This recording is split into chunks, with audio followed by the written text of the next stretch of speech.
Hello, beautiful Emma. Wow.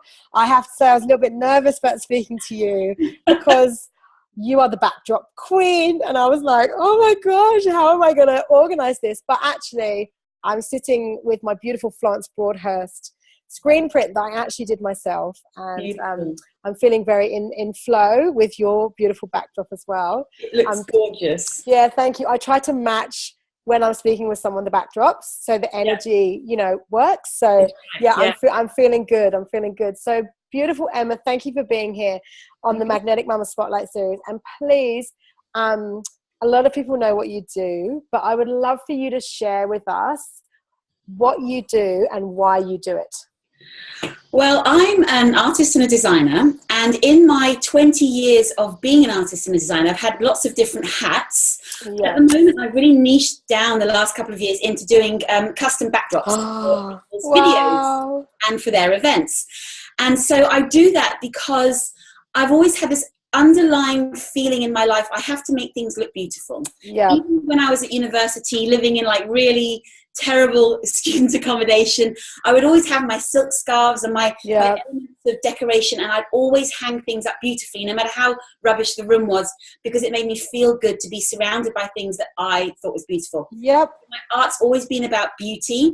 And then when I got into the business space properly about 6 years ago, it was again about making things beautiful. And I realized like I could actually make business beautiful by having backdrops, because everyone's doing videos. And so that's basically it, just making life and business more beautiful. Oh, I love it so much. And I am 100% getting one of your backdrops. I've even got in my office space, it's like a blank wall. And I visualize it. I like, it's coming. It's coming. It will then, absolutely. Yeah, it's coming. It's exciting. And I am so the same as you. I really resonate with beauty. I really resonate with, no clutter. Yeah. And, I can't stand my house. I mean, right now there's books and there's been a toddler here. Yes. But in general, everything has a space. There's an energy. There's this whole big shift now with the Japanese art of tidying. Yes. And having a space that is not cluttered and that it is beautiful. And I think Feng Shui plays a massive part in, energy. Absolutely. How we show up. And my office working space is very beautiful. I've got my Buddhas and beautiful artwork that lifts me up, and it's a very clean space. Yeah. And I really love that you share this, and you really do bring so much more beauty into the world. And of course, what you're doing is you're showcasing people's messages in such a beautiful, unique and authentic way. Yeah, I've never meant to do this, but I've always thought that you have to surround yourself with things that, you feel are beautiful, that lift you up.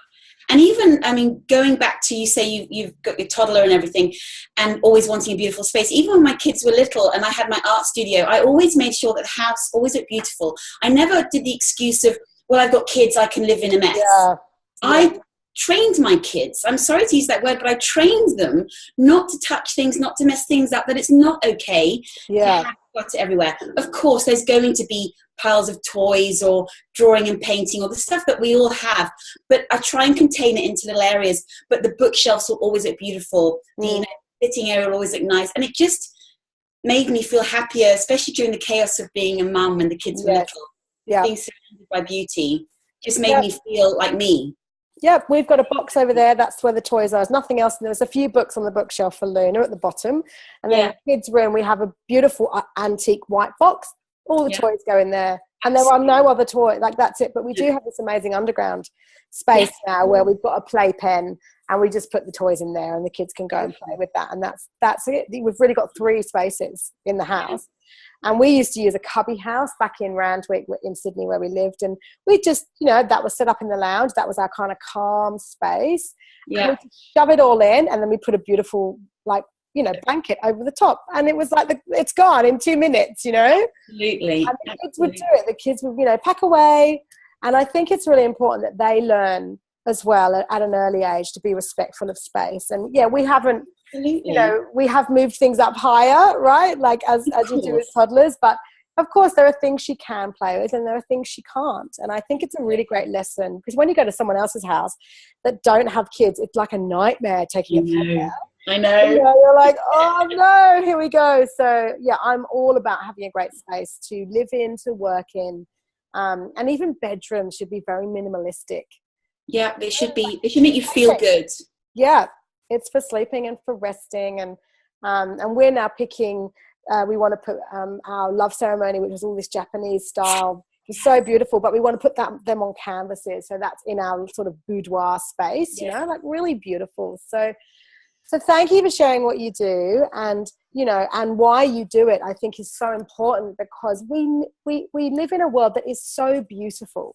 It is. It's so beautiful, but we are clouded with busyness, and we don't see beauty. We just sometimes see chaos and drama and negativity. And I'm all about beauty and the sky and nature, and really there's so much beauty everywhere. Absolutely. Mindful seeing. Well, this is so interesting, because there's this big global phenomenon for everybody to go into meditation and mindfulness, and it's all we're all going on inner journeys, which I think is really important. And even I've been going on inner journeys, but I think sometimes people dismiss the outside appearances of things, like, oh, that's shallow, or we shouldn't worry about judging a book by its cover or what things look like. It's what on the inside that matters. But I don't think it's mutually exclusive. I don't think it has to be and or. I think you can do your mindfulness and be thoughtful and work on the inside of your inner beauty, but also you can also take care of your outer beauty, because they do correlate. Absolutely helps us feel a certain way. So I'm very much, I do judge a book by its cover, to use that common expression, because I think what we see really does affect how we feel on the inside. So the color has a massive, I write about chakras and colors and energy in Mother Om, because the colors that we have in our space really affect how we feel. What we wear every day. If you're wearing black all the time, that's going to, living in Melbourne, wearing black, being really cosmopolitan. But it's, I guess, it's a shade. It's not color. Yeah. So I have colors in my home that make me feel uplifted. I've almost got different themes, if you like, in different spaces. And, when we go to choose what we're going to wear, I'm really mindful around the color that I pick. So my branding, which is pink and green, is heart chakra. That's full heart chakra energy, so that when I'm connecting with women and mothers, I want them to be in their heart space. So all my branding reflects that. Yeah. And when I work with mums creating a business, we really talk about color, because it has energy. It does have energy. It does. And every object has energy. Everything we see has energy. And we should be very mindful of what we wear, what we surround ourselves with, and the colors we choose, and the things that make us happy on the outside, because it's just as important as what's going on the inside. Yeah, and we can get attracted to different colors at different times. Yeah. Like I'm really into gold right now, which is, I don't know, I've never really resonated with gold. And I've asked a few of my, clever healer friends, and they're like, well, it's actually connected with money. It's connected with, I'm really wanting to manifest and monetize and really make money this year. And I know you are too, and we're going to fully talk about that. But it's also a high vibrational connection, because gold is associated with this opening of the crown. Right, yeah. It's like this crown chakra. It's being surrounded by golden light. Yeah. And really lifting up yourself and being able to elevate. And it's funny, I'm really resonating with gold. Yeah. It's really lighting me up, and I've never really had that in my life. I've always like silver jewelry and it's funny, right? And suddenly I'm just resonating so much with gold, and really interesting, really, really interesting to what's going on energetically in your vibration as to why you would be attracted to certain colors. To certain colors. But let's go there. Let's talk about money, because I ask questions, what's stopping you from living your dream life? Because we all have visions and dreams, and many of us would still be doing what we're doing with our businesses. But look, I'd have nannies, I'd have au pairs, I'd be traveling, I'd be doing all these things that I want to do. But of course, you need the money to do it. Like, it's realistic, right, to say, I want to earn $10,000 or $15,000 a month, or whatever it is that you want to call in. Absolutely. I agree. I'm very not motivated by money, but money is definitely needs to be part of my energy exchange when I do my work. Yeah. I love doing my work, and I would do it if I had no business. And in fact, I've been drawing and painting all my life, regardless of business or not. but I do think money is an energy, and there's nothing wrong with saying I want to earn money. And when I answered your question before this interview about, you know, what was holding me back in life, I had a good think, because I've got love. I have a great family, great kids. I have lovely friends. I feel like I'm in a really great space in my life, and I'm really blessed to have such a beautiful life. Yeah. I would like more money, because money will give me and my family opportunities, like you said, to travel, to have things that will help me experience life differently, or raise my vibrations, or change my perspective. And money is just an exchange to be able to afford these things, because we have to, you know, rely on other people to, you know, provide us that business class seat. You know, we have to rely on other people to provide us that hotel in Thailand or wherever we want to travel, South America. So we have to exchange that with money. So I want to earn as much as I can. And I've no shame in saying that I will earn money, and I do earn money, and I'm very happy to have money conversations with my clients. I don't shy away from, you know, when I have my Skype calls with people, like, what's it cost? I used to sort of think, oh, that's kind of awkward, but now it's like, no, this is the price, and I give you a really fair exchange, and then that money will then move on to someone else, and it's just one big energy flow. So money is really important to me on many levels. Absolutely. And I'm so with you. And I charge now, I've just, you know, changed my mentorship program. It's 6 months, and I'm fully stepping up and going, it's $1,111 because it's the year of the one. And I see ones everywhere, and I'm a master number 11, and I'm calling in people, and that's great, right? I've never charged that much for anything. My book's like $25. Even coming on a retreat was like $500. And that wasn't all from me. That was, you know, mixed in with all accommodation and everything, and it's like, it's almost like, for me, I've gone down this road of slowly incrementing, you know, creating more products and programs where I'm able to step into my power, and really go, I am worth that much. And actually, I know it's still pretty affordable, and really, I've had people tune in to this energetically, and they've gone, you should be charging way more, right? But it feels right in my heart. It feels right in my heart to charge this. It's resonant pricing. Yeah, absolutely. And that's important. And so many of the women and the mothers I speak to do not charge what they're worth. In fact, they gift. And I've done this for years. I'm all about, here's my book, here's my online program. You know, I wrote it to give it away. You gave me your book. Yes, I got your book, you naughty girl. Yeah, but you know what was interesting is, so we met, actually, yes, we did meet at Mum Society, which is a wonderful, wonderful event in Sydney that my beautiful friend Kylie runs. Yes. And we did it with, I partnered up with Jacinta Tynan, who's another amazing author and has written Mother Zen. So there's me, Mother Om, and Mother Zen. And you know what? We did really well. We made about $350 each that day. That's great. Yeah, so we actually, and this is the thing, normally when, you know, you don't speak, you don't often get paid to be a speaker unless you really are top level. So of course, when you've got a book, and me and Jacinta did a book, you know, book swap, and we did really well. We were both really grateful, because Kylie was like, I don't have the budget to pay you, so we'll put the book out there. And we did really well, and that was a really beautiful exchange of energy. Yes, I did give you my book because I do gift it a lot, but I also know that we have another connection, that we grew up in a very similar town, very close to each other in the UK. And the reason we know this is because I've been following you online, and you know how you chat and you comment and you connect. And I wrote a post about drinking Cinzano when I was 16. And you were like, I did that too. And I was like, whoa, where are you from? And you're like, I'm from Guildford, and I'm from Worthing. We were like, oh man. That's why we drank Cinzano. It's a cultural thing. It's absolutely a cultural thing from England. So that was really beautiful to then meet with you, you know. And so, yes, I do get, when the energy feels right to me, I fully go out there and gift it. Because that is part of why I wrote it. But yes, now I am fully stepping up to own that, and I really believe as well that, you know, we can call money in, like I really want a backdrop, and I absolutely know that money will come to me, and then as soon as I get that, I'll be coming to you, you know, and getting that backdrop. And I think that's a really great space to be in as well, to be in flow and to call clients in, because we want to work with clients that we're aligned with. Absolutely. Yeah, we really do. And going back to the gifting thing, I don't think there's anything wrong with gifting, because I love giving things away. I do it because I really want to do it, and not because I don't think my product's not worth it. Yes, yeah, absolutely. So I'm happy to give certain things away, or I give a lot of extra of my time away, to be honest, because my work is so high touch, because I sort of hand paint all the images first. There's a lot of hours that go into it.